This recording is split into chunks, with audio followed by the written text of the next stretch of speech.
My name is Rob Thacker. I'm the music director here at St. John's. It's good to be back. I've missed a couple weeks. Please rise and embody your spirit as we sing hymn 1031, Filled with Loving Kindness.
Good morning.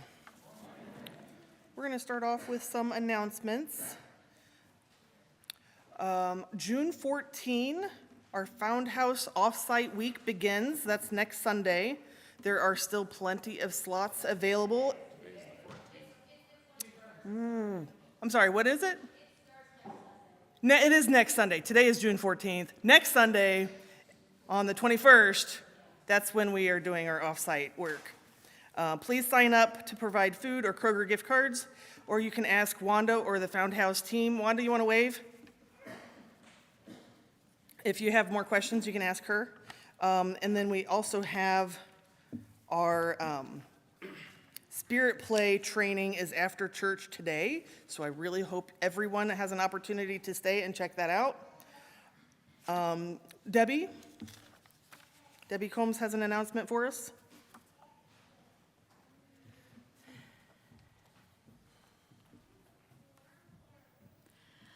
Good morning. I'm just here to give you a reminder about our rummage sale.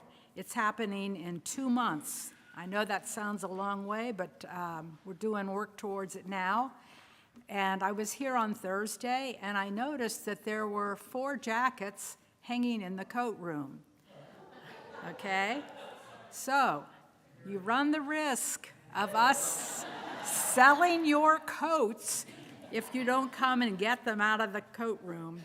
And there's a lot of other stuff in there. So whatever belongs to you, be sure to take it. Otherwise, we're going to make money from your things. Thank you, Debbie. Jen? In Kroll Pfeiffer, there are a number of books on the table just as you go in. They are free for the taking. I have 13 packed boxes, and those are the ones I am not taking with me, the ones on the table. So feel free, what doesn't get taken will go in the rummage sale. And also, e-news this week is going to be on Wednesday rather than Tuesday. So submit your information as usual, but expect it to come out on Wednesday.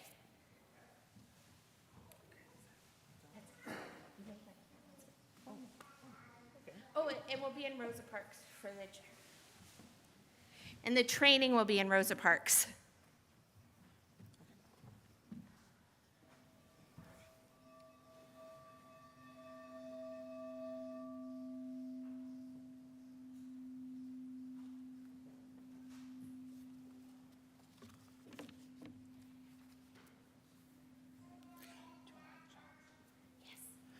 Our chalice lighting today.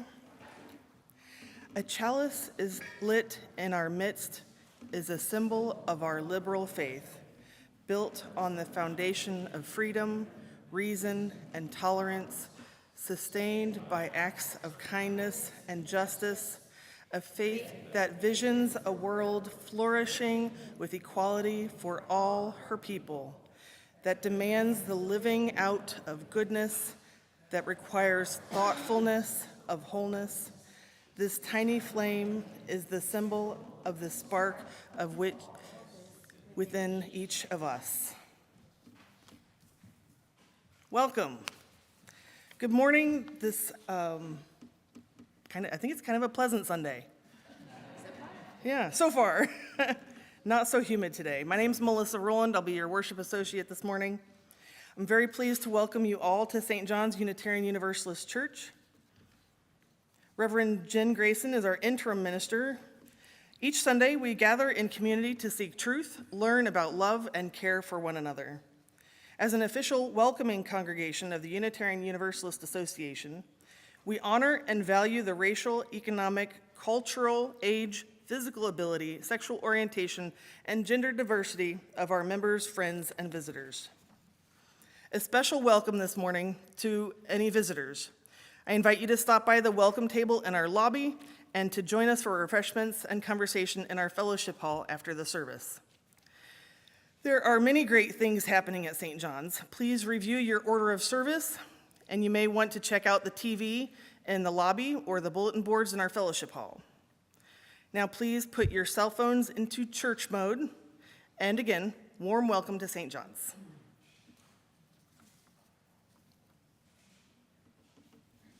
If you could recite the shared affirmation together.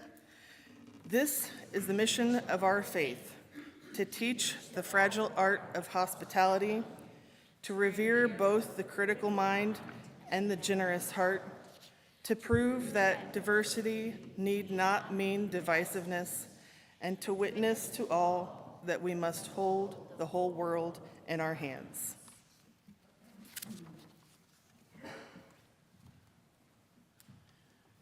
Please rise in body or spirit as we sing hymn 325, Love Makes a Bridge, verses 1 through 3.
Each week, we set aside time in our service to honor the joys and concerns that we carry in our lives. And we do this here at St. John's by coming forward to place stones representing all that is in our hearts into the sands of our shared community.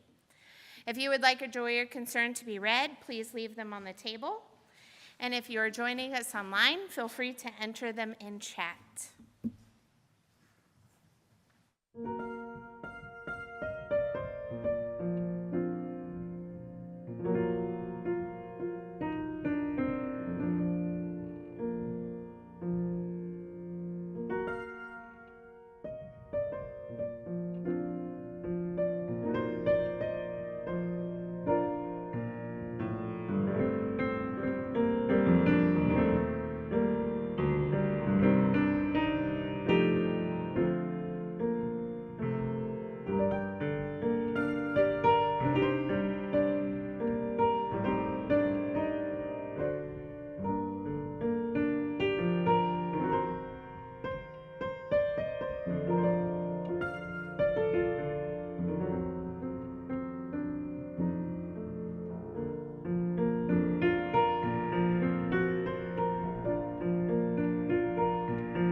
Howard shares a concern. Howard Tolley is outraged by the attempted intimidation by 100 FBI agents of staff and supporters of the Ohio Organizing Collective, a civil rights organization supported for decades by St. John's and UU Justice Ohio. That statewide show of force brings to mind J. Edgar Hoover's FBI campaign against ML King in the 1960s and the killing of black freedom fighters by federal agents in the 60s.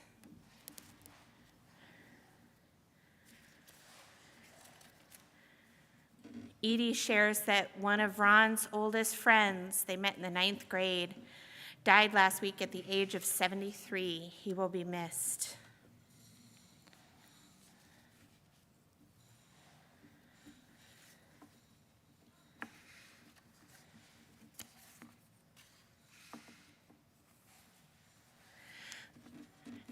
Dick and Carol would like to recognize today on Flag Day the freedoms guaranteed by the First Amendment, including the freedoms of speech, religion, press, assembly, and protest, and the people power that protects them.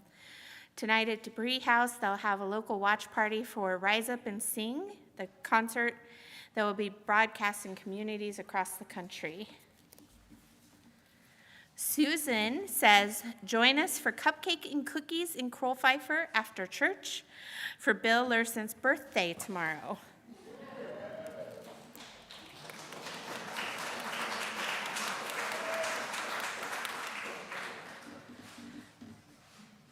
Pete says he is grateful to be at Pride and Juneteenth celebrations this month.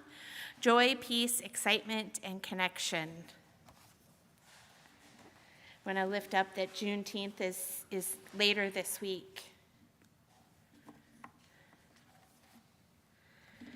Oh, Karen, Dot says Karen Knowles fell on Monday and she has a hairline fracture in her kneecap. Ouch. She is at the Tri-Health Rehab on Dana. She would appreciate it if you would send healing energy and she would enjoy visitors.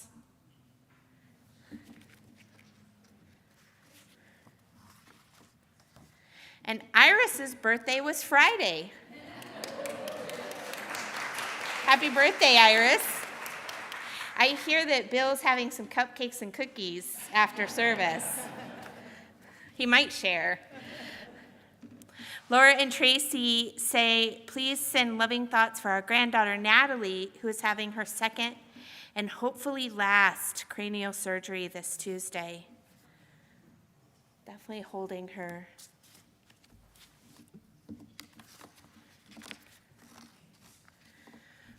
Kathy and Joetta share a joy. Kathy's mom turns 100 years old today. That's impressive. She wanted a party, which we had last weekend, and to have her photo in the local newspaper. We did that too.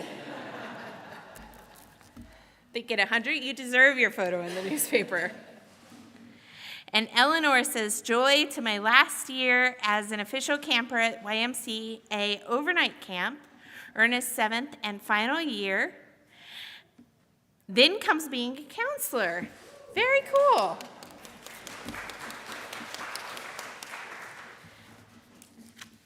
Lots of joys and concerns in our community today. May we hold them all in our hearts. I invite Melissa to share a meditation with you.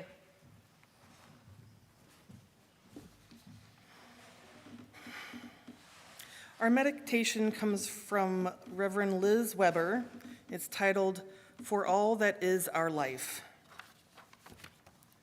Spirit of life, help us to be present with all that is our life, both our deepest sorrows and our greatest joys, so that we can truly live, engaging fully in our own life and in our community. Spirit of community, help us know how linked we are, how each one of us cares, how each one of our cares touches us all, Help us to ask for support when we need it and offer our support to others when we are able, so that we may rest in the solace of one another's love. Spirit of love, and help us to love our neighbors as we love ourselves, so that we might fully embody love and resist hatred. Spirit of resistance, help us to stick up for what is right, even when we are tired or afraid. Help us to dream of the world as it should be and act to bring that world about. Help us to find hope each day. Spirit of hope, help us through this day and each day. Help us to be present for all that is our life. For all this we pray. Amen, and blessed be.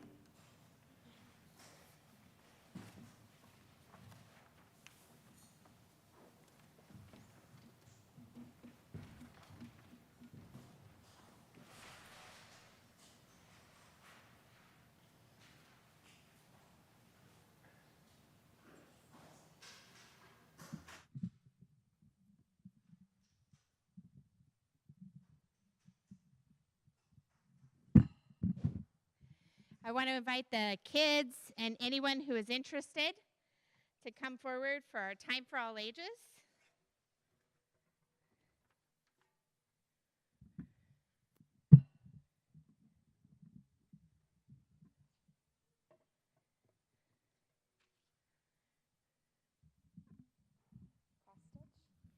Very cool.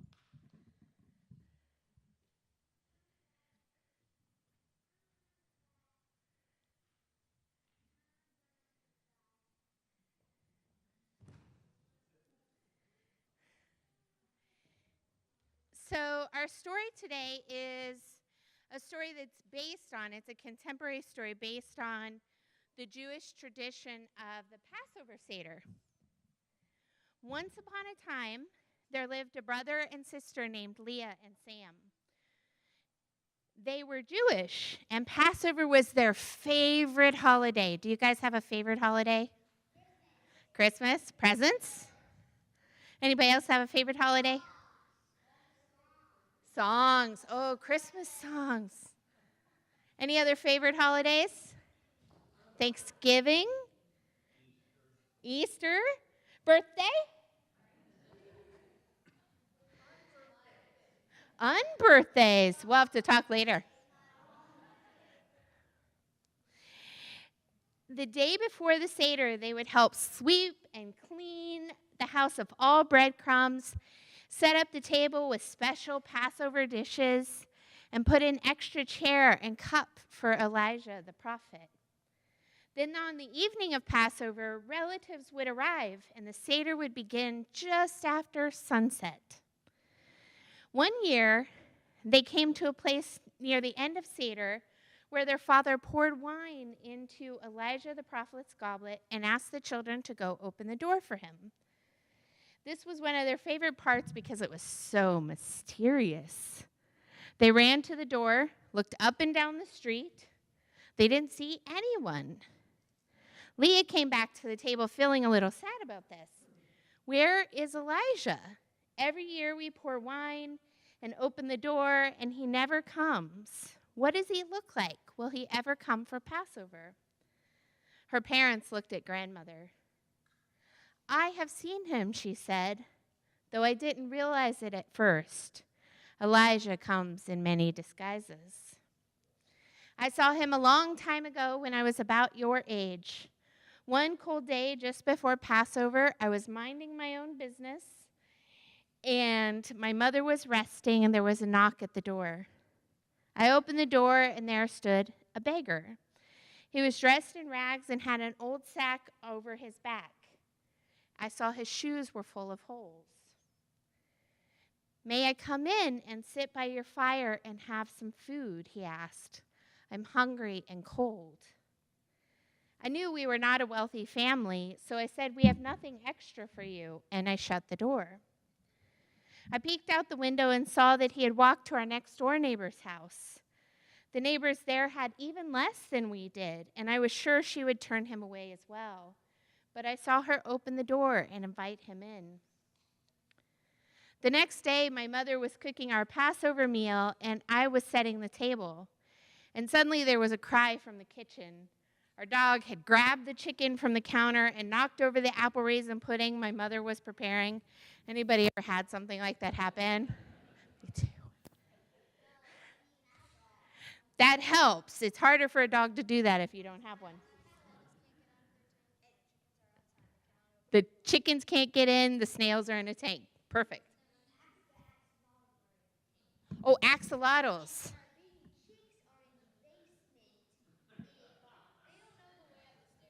So probably their pets are not stealing the chicken, especially the chickens. When my father got home, he found us sitting and crying. There was no money to buy another chicken to make another dessert to celebrate Passover. But we heard a knock at our door. It was our neighbor. She smiled at us and said, "It seems that misfortune has come to you.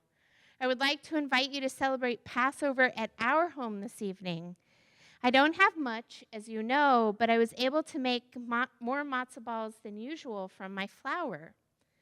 And my soup kettle is full." My parents thanked her and agreed. After our neighbors had gone, my mother asked me, "Who was that knocked at our door while I was resting?" I said, "It was a beggar. I told him we didn't have enough and sent him away." "Where did he go?" she asked.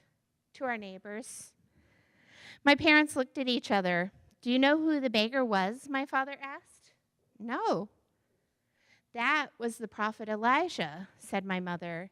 "He comes to see if we are helping to make the world a better place by being welcoming and generous." We had a wonderful Passover with our neighbors, and we found that when we shared from our kitchen, there was plenty for all.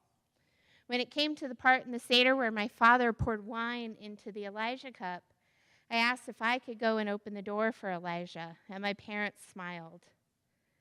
Grandmother finished the story by saying, "I didn't see Elijah again, but ever since then, I try to treat everyone as if they were Elijah, and I find that there is always enough."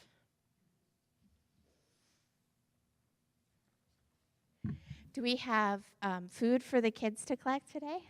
I see Joetta raising her hand.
To coordinate before the service. Are we doing the outreach grant presentation today?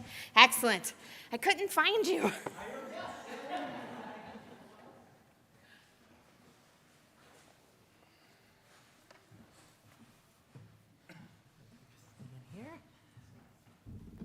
I'm Joey Oakwood with the Outreach Committee. Once a year, the Outreach Committee awards a grant to a local organization or nonprofit who helps individuals or communities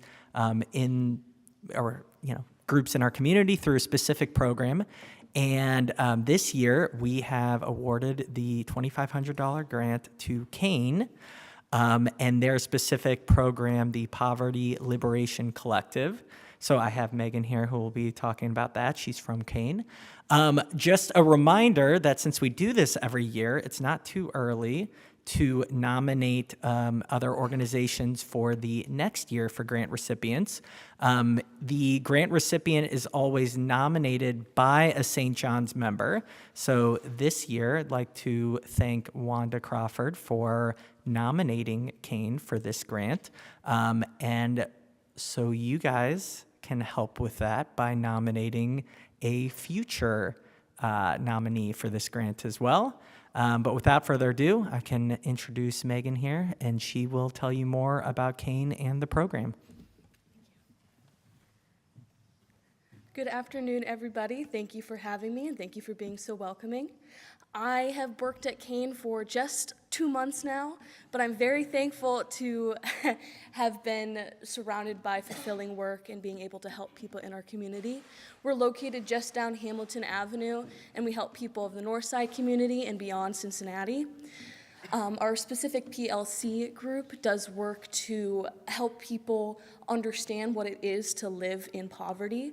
So we have specific group events like our pop-up human library, where it has people with lived experience in poverty, having conversations with those that may not have experienced it.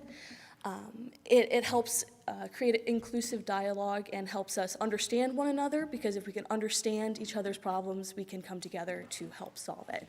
So I appreciate St. John and Wanda for the nomination for this grant, and I'm excited to see what great things that will come of it. Thank you.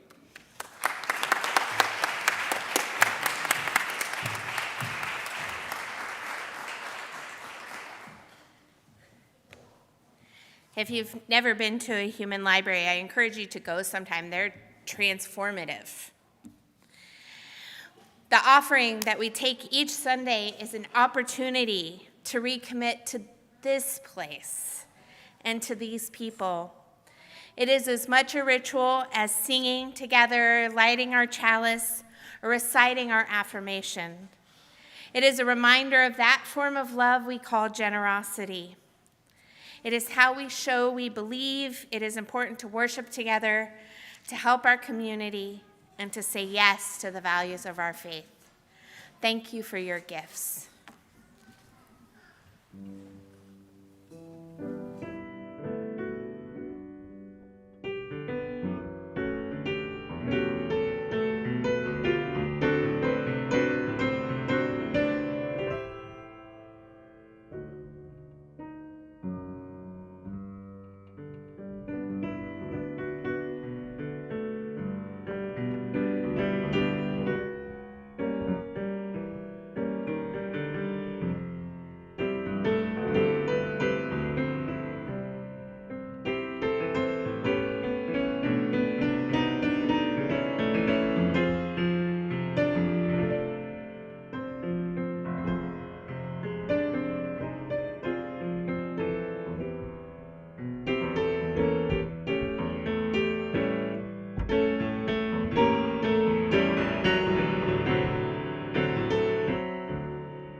Thank you, Stephen. That was lovely.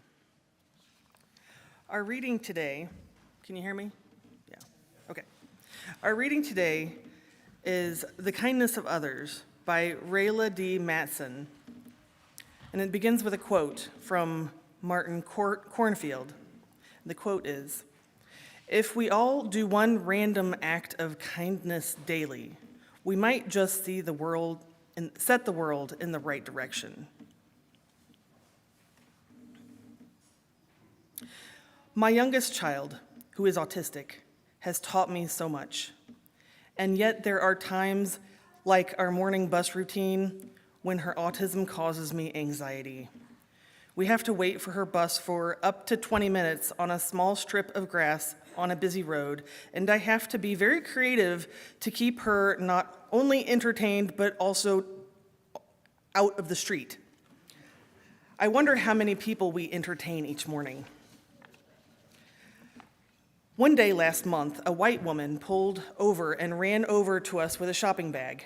She said she sees us every morning and is so moved by my obvious love and adoration for my daughter that she felt compelled to do something kind for us.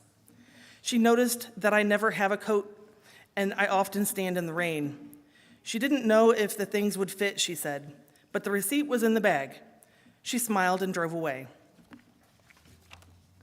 I looked down at the bag. I had very mixed emotions. I have a winter coat, but my worn-out sweatshirt is comfortable and too bulky to fit under my coat. I stand in the rain because umbrellas cause anxiety for my little one. Did she do this because I'm black? Why did she feel I needed these items? I put my daughter on the bus, went inside, and found a note in the bag. She said she'd wanted to stop now for weeks. She was a single mom who had struggled for years to raise her boys. She didn't know if I needed anything, but was drawn to me and my daughter. The note said to return the items and get what I wanted if I didn't want what was in the bag. My eyes filled with tears. Amid these racially tense times and political unrest and horrible acts of violence we see almost daily, she just needed to do something nice for someone. Seeing my daughter and me every day reminded her of the good this world has. I think she needed that connection. Although I have what I need for the winter, I'm still a struggling single mom of 3. I took the items to the store and exchanged them for items I'd been wanting. I sent out a blessing to her, to the universe, and held on to the notion that there are those of us who want to reach out to others, who believe that there's goodness in the world and want to find it, and I am grateful. A prayer. O Spirit of life, may we accept the kindness of others and be reminded that even in times of despair, there really is much good in the world.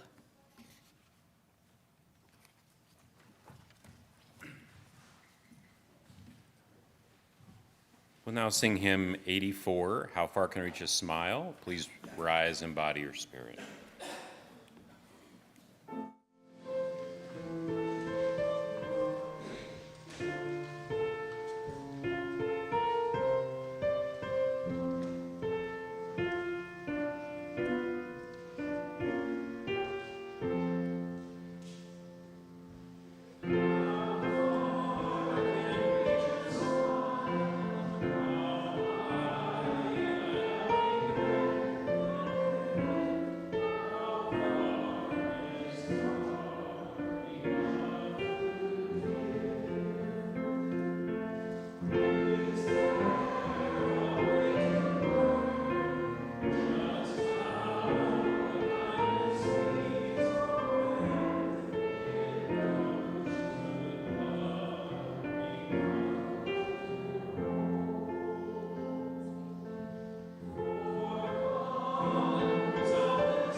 As a part of the affirmation we say together every morning, there's one line that I get asked about more than any other. You might be able to guess. Diversity need not mean divisiveness. People have shared that they aren't sure what to do with that one. Sure, we believe that most diversity is a good thing. We welcome people of different races, ethnicities, different genders, sexual orientations, different religious backgrounds. But Reverend Jenn, people say, how can we be in a community with people who believe differently on fundamental values? Things that are core to who we are, like justice and love. How can that diversity be anything but divisive? And it's a good question. It's one we rightly struggle with. And I hope I've never given any of you too flippant of an answer. The question doesn't just arise from our affirmation. I've heard it expressed in concerns about our new congregational covenant, which includes wording about radical welcome. Some people have asked, is this truly who we are? Can we honestly say we are radically welcoming? The word radical means at the root. Does our welcome extend to the root of who we are? Can people truly invite any of their family or friends to come here at St. John's and expect them to be fully welcomed? These questions aren't just hypotheticals. In recent years, our membership team has reached out by email to people who visited and attended St. John's, but stopped attending for whatever reason. And one person shared that when she was visiting, she was confronted with the question, did you vote for Trump? Because I don't talk to anybody who voted for Trump. And the visitor shared that she hadn't, but she didn't feel welcome, so she didn't come back. And that makes sense. Even though she passed the voting test, what would the next test of worthiness be? Even though she and the person voted the same, clearly diversity would result in divisiveness. But here's the deal. Diversity of beliefs and opinions and actions is, of course, inevitable in life. And that means it's inevitable here. How we handle that diversity is a choice. We can choose whether we respond with divisiveness. So what is divisiveness anyway? Divisiveness is separation behavior. Divisiveness is treating people as if they are, by their very nature, other. And we don't just hold different beliefs or opinions, but we are of a different kind, divided in our humanity, and fundamentally separate. I think many, perhaps most, people here would say we don't believe that's true, that we are at our core fundamentally separate from others. We are, after all, Unitarian Universalists. But we know that we can behave that way at times, especially with those people, whoever those people are at whatever moment we're in, which is why people come with the question about our affirmation. Diversity need not mean divisiveness. Well, what's the alternative? How do we respond in the face of diversity we find deeply problematic, even offensive? So I think there are a couple of alternatives. One is niceness. And many of us, especially those raised as girls, grew up being told we should be nice. Does this sound familiar? Yeah. Be nice, dear. Be polite. Be sweet. Be nice. Ignore your discomfort. Ignore differences. Pretend we're all exactly the same. Be nice. Make people happy. Don't make waves. Be nice. Don't cause trouble. Sweep anything potentially troubling under the rug. How nice. Church people can be so good at nice. It feels comfortable, sort of. But it's no more in line with our values than divisiveness. Because niceness too often requires lies. It asks us to pretend that things are okay when they aren't. It looks different from divisiveness, absolutely. It doesn't state that those people are fundamentally separate from us, but instead of separating us from those people, niceness separates us from ourselves and the truth. And that's not our calling as Unitarian Universalists either. The good news is that there is another alternative to divisiveness, a third way. Not a middle ground, not a balance, a stepping away from divisiveness and niceness to another path. And that is the path of kindness. Now, kindness is often used as a synonym for niceness, but I think they're really quite different. Unlike niceness, kindness acknowledges and can address differences. Kindness can exist within active conflict. Kindness doesn't ask us to pretend things are okay when they aren't. Kindness is a behavior that honors our shared humanity, the truth that we exist within an interdependent web with everybody. Kindness asks us what is going on for somebody. It recognizes that another person, just like us, has human needs and seeks to find ways to meet those needs. Unlike sweet niceness that focuses on keeping everybody comfortable, kindness can involve tough conversations and accountability. After all, kindness recognizes that the other person is fully human, not somebody lower or fundamentally different or separate from me. So I can be a part of calling this person to their highest value, inviting them into a greater connection with love and justice and peace and truth. And I'm doing so because I know we are not divided from one another. And I am doing so with true regard for the needs of this person, this living part of the interdependent web. But my friends, it's a big ask, a really big ask. And I'm not claiming that I have this figured out. I most certainly do not. As some of you know, I'm starting a doctoral program in creative writing and public theology this year, actually this month.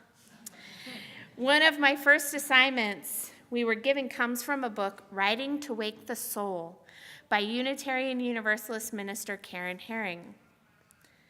She says, imagine yourself in your home, comfortably seated, facing the door, but without expectation. The door is wide open. All is well. As you sit there peacefully, someone approaches and knocks, saying nothing. Lit from behind, the person presents only a silhouette. No features are visible, but the person's posture is expectant, forward-leaning without being imposing or threatening. You see this stranger standing on your threshold, already halfway through the door, and pausing there. You cannot imagine who this person is or where they've come from. Their palms are held open to you, as if offering a blessing, or perhaps asking for something they need. You think it is impossible to tell, and it occurs to you the two might be the same. Your heart, you notice, is beating more rapidly. What are you feeling? What do you hope? What do you do? And in my response to this, I had to acknowledge that if I'm being fully honest, I would be afraid. I would be concerned the person there is a threat to my house, to my child. I would probably block the entrance and respond with at least some defensiveness. And yet, as I thought about it, I thought about how I would respond differently if someone showed up at my office door in the same way. I would assume they had a need. I would engage them in conversation. I would welcome them in. I would make sure someone else was in the building, but I always do that. I don't think I would be afraid or defensive or that I would turn them away. What's the difference there? Am I such a different person with different priorities when I'm at home versus when I'm here in my role at the church? Should my response be different? I'm still working through that. But in reflecting on this prompt, I started thinking about another reading, this time from a book by Episcopal Bishop Miriam Buddy. In that book, Bishop Buddy shared about the impact of Dr. Martin Luther King's preaching on the Christian parable of the Good Samaritan. You might recall that in that parable, two people passed by an injured man before a third, a stranger from a very different and disliked group, one of those people, stops to help him. Different Jewish and Christian scholars have come up with different explanations for what happened in that parable. But Dr. King pointed out that the people who passed by the injured man were concerned about what would happen to them if they stopped to help. The Samaritan, on the other hand, asked what will happen to him if I don't. Kindness calls us to care about more than just protecting ourselves from those people who we might feel divided from. Whoever those people are, we all have those people. People we are tempted to see ourselves as different from, fundamentally different from. People we might rather think of as not part of our shared humanity. People we might even wish didn't exist, at least not in our orbit. And that is the divisiveness that we disavow. But, Reverend Jenn, I hear, what about the worst of the worst? What about Hitler or other politicians? Surely there are exceptions, right? Surely we can divide ourselves from those people. Surely we aren't called to kindness with them. Fair point. And it's a matter that philosophers and religious leaders and activists have struggled with for centuries. I can't solve that one here in this sermon. But I invite you to step back from the tempting distraction of the extremes. I know how tempting it could be, especially today, because the visitor to St. John's isn't Hitler. The person in your neighborhood who voted differently from you isn't the politician they voted for. The person at work who expresses views you find offensive aren't any of the extremes we like to go to in our philosophical debates about the limits of welcome and kindness. We can have those discussions. Those big questions are worthy of our time. But when faced with a person here and now, a person who wants to speak with us, to ask us for welcome or help, we're invited to practice kindness in the small moments. We don't have to have the answers about the big questions to respond to kindness with the small questions. We can do so confidently and without fear. After all, what is the worst that could happen if we offer kindness, even to someone who doesn't share our values? Are we scared that justice will not be served and they won't struggle as we think they deserve for being so different from us and so wrong? We're universalists. We aren't called to seek retribution as much as we might want to sometimes. We affirm the inherent worth and dignity of every person. Maybe we're scared that we would be colluding with the enemy, aiding and abetting. Are we scared that an onlooker might judge us and think we are like this person or that we share their beliefs? Okay, hopefully we are all living our daily lives in such a way that it will be clear that that's not the case. But we aren't called to seek approval of others to be kind. We're universalists. We know our inherent worth and dignity. But fear can get in the way of kindness. We can get caught up in visions of all that could go sideways if we express kindness to those people. But that is exactly what I was reacting to when contemplating that writing assignment. I was afraid of what the stranger at the door might bring into my life, that they might be a threat, and dividing myself from them. And it led me to respond very differently than I would here at St. John's, surrounded by reminders of who I am called to be as a Unitarian Universalist.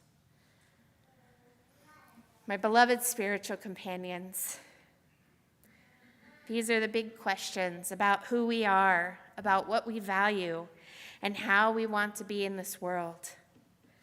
And it's okay if we don't have all the answers. It's even okay if you disagree with what I've said.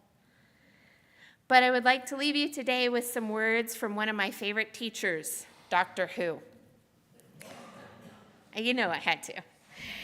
Never be cruel, never be cowardly, but above all, never fail to be kind.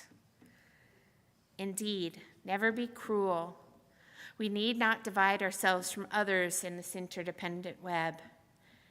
Never be cowardly.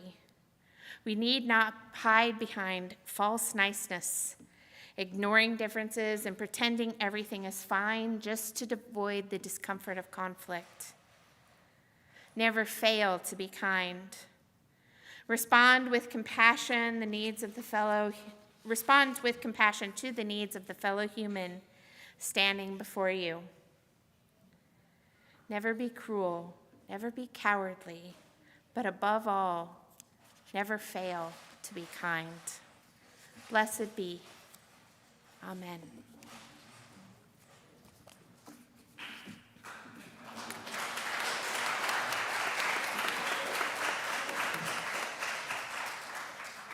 I want to invite you to take a few moments to greet your neighbor.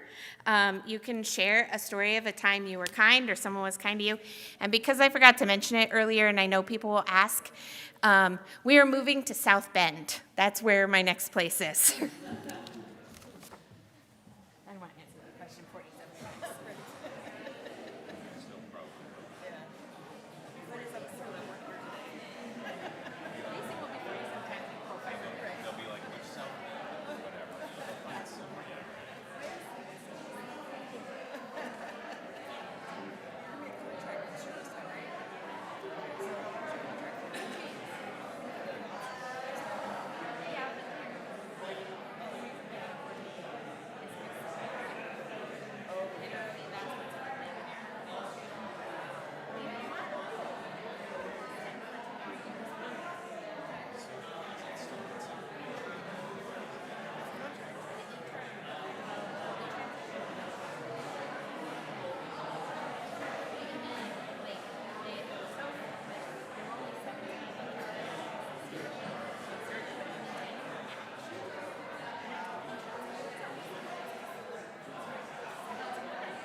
Please open your hymnals to 1064, Blue Boat Home.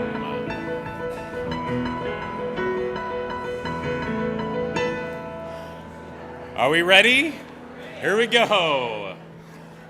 Oh, below me I feel no motion, standing on these mountains.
Be kind, be brave, be just, be merciful, be hopeful. This is how we keep the chalice flame burning until we are together again to light it anew. Go in peace, go in love. Blessed be.